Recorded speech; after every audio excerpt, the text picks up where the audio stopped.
General Naram Sin surveyed the battlefield with apprehension and a creeping feeling of helplessness. He'd been tasked with halting the advance of the Vroskil on the capital of the Keshi homeworld by the order of the Galactic Coalition's Grand Council. He'd been given command of a coalition grand army of 500,000 soldiers that contained a contingent from every member of the coalition, as had been their tradition for centuries. An army of this size had not been gathered in over 200 galactic years, and he expected to overawe the Vroskil into surrendering or flight. But they hadn't been that accommodating. The Vroskil had appeared on the border of coalition space about 2 galactic years ago, with claims of friendship and trade. They said one of their probes came across a derelict Tato exploration ship that had suffered a catastrophic decompression after something pierced their hull in several places, possibly an asteroid storm. None of the crew survived, but the computer core was intact and let them determine the ship's origin. They said they wanted to return the bodies of the crew, but the ship was too damaged and broke up while being towed to a station. And so this gesture led to the Tato and the Galactic Coalition welcoming them with open arms, or most of them anyway. The humans were reserved in their dealings with the Vroskil, but the Council assumed it was because the humans only recently joined the coalition. They just didn't know any better, many of the Grand Councilors said. They brushed aside their concerns without even listening to them.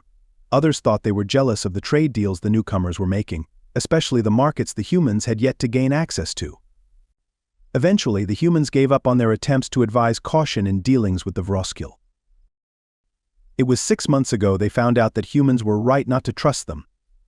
A Vroskil armada crossed the border into Tato space to devastate their homeworld and several colony worlds.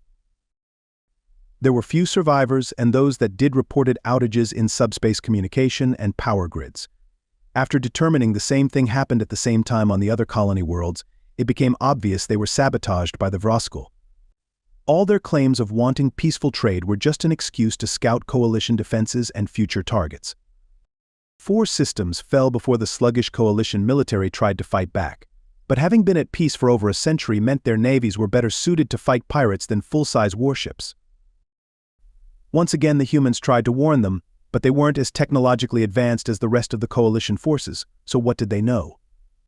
Even after a Vroskil fleet attacked a human colony world but was driven off by a smaller human fleet, they called it luck and a diversion on the Vroskil's part. The coalition lost every engagement against the Vroskil in space and on the ground. Over the last several decades of peace, their military had become what the humans dismissively called a parade ground army. Human officers would say they looked good during ceremonies, but their training was woefully inadequate, out of date, and far too reliant on advanced technology. Once again, the coalition military high command ignored their advice. Humans still used projectile weapons. What do such primitive people know? And despite their offers of assistance, the humans were not asked to join in combat operations with the rest of the coalition military. They were told to stay and guard their worlds. The High Command just said they only needed more men, ignoring the reports of the few survivors of battles that their tactics were inadequate to deal with the constantly shifting tactics of the Vroskil. No matter how perfectly they followed the plans devised by the High Command, the Vroskil just found a weak spot and exploited it. The invasion of the Keshi homeworld finally convinced the High Command to invite the humans to fight with them. Rumors spread that it was only because they needed the numbers. They were told to only send a contingent, not their whole military, to assist. The humans shrugged their shoulders and sent a single division of 50,000 soldiers and support units, letting them be practically self-sufficient with their own heavy weapons, transports, medical units, and others. And so the largest fleet the Grand Coalition has assembled in centuries set out for Keshi, and dropped out of FTL to find a Vroskil fleet already in orbit. Troop transports began to make planetfall, while the warships engaged the Vroskil. The human warships were on the far right end of the battle line, and drove into the Vroskil flank before they were fully deployed. The Vroskil knew what was going to happen if they stayed after the humans broke their far left and started to lap around behind the others. So they disengaged and fled the field.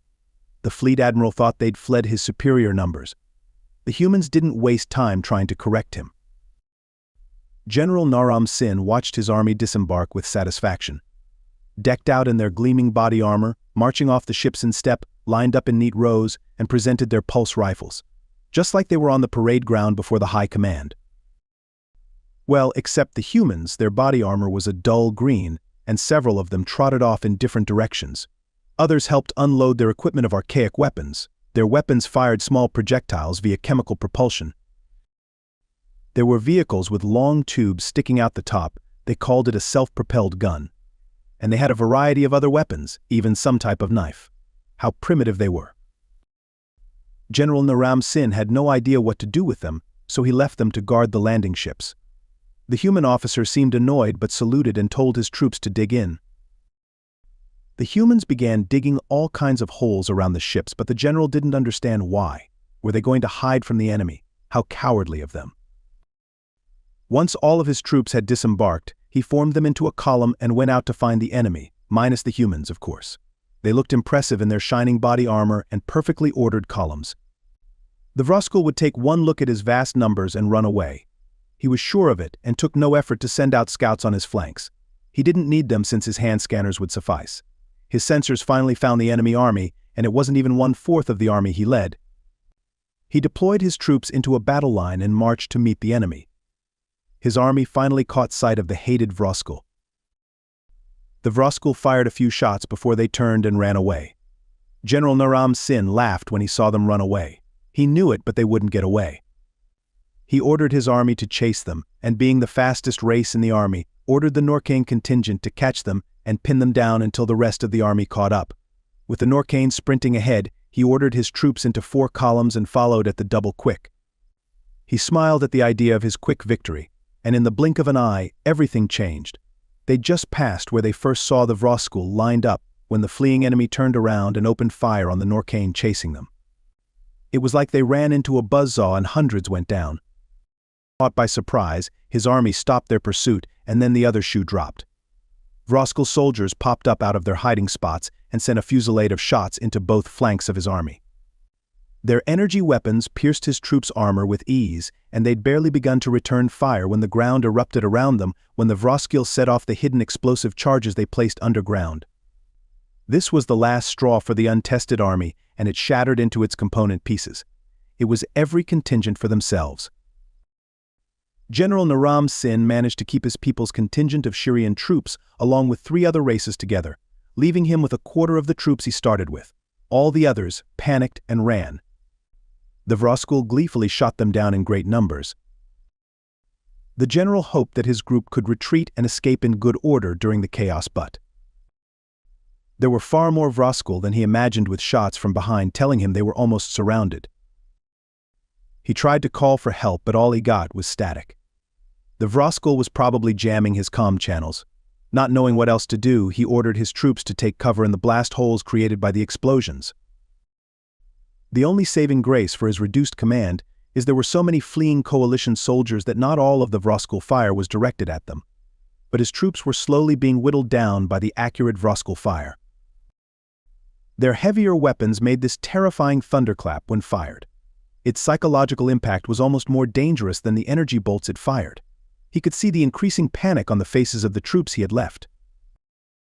General Naram Sin said a silent prayer to his ancestors to prepare himself for the end. He didn't even notice the new sounds on the battlefield, a series of pops, cracks, and other noises he couldn't describe. A moment later, he heard a whistling noise followed by a huge boom coming from the massive fountains of dirt tossed up in the air by artillery fire. He peeked over the edge of the hole he was in to see hundreds of humans firing into the startled Vroskil. He was amazed as he watched them moving forward, with one group of humans running forward and flopping to the ground. While they were firing on the Vroskil, another group of humans ran past them and took cover. They began firing at the enemy, and the first group ran past them, took cover, and fired at the enemy. They kept this up until they nearly reached the Vroskil position. Their dull armor also made them harder to see, and only a few were hit by the pitiful Vroskil return fire. General Naram Sin enjoyed the screams and wailing coming from the Vroskil as the humans attacked them from several directions. The Vroskil were used to having their own way in their fights with the coalition. They were caught completely by surprise and had no idea how to respond. They made a critical error in a combat situation and were left with only 2 options: flee or die in place. Those who hesitated were lost as more and more humans reached the battlefield. It took less than a quarter hour to finish off the last of the Vroskil. Human medics began to scour the field for those wounded they could still save. A human approached him, saluted in their fashion, and identified himself as Colonel Sellers, Terran Marines. General Naram Sin returned the salute with a huge sense of relief and thanked the colonel with effusive praise. "So one of my messages got through?" he asked. "Messages? We didn't get any messages," the colonel replied. "How did you know to come here and save us?" a confused General Naram Sin asked. "Our commander saw some of the fleeing troops heading for the dropships and thought something went wrong," the colonel replied, "so he dispatched my command to link up with you." "Which officer told you how to find us?" "It might balance out his fleeing," the general angrily asked. "Sir?" the colonel asked, looking confused. "Oh, no one, sir." "No one? Then how did you know where to find us?" "The Vroskil had jammed all my comm channels and I couldn't broadcast our location," an increasingly confused general asked. The colonel smiled and replied, "An old Terran military maxim, sir, in the absence of any other orders, always march to the sound of the guns." The general mulled it over for a second before replying, "It seems you humans know more about war than I assumed." Addressing the colonel, "Well, Colonel, I think I need to look into this more. So take me to your leader." At this, several nearby humans broke into laughter. The colonel silenced them but couldn't completely hide his amusement as he said, "Yes, sir."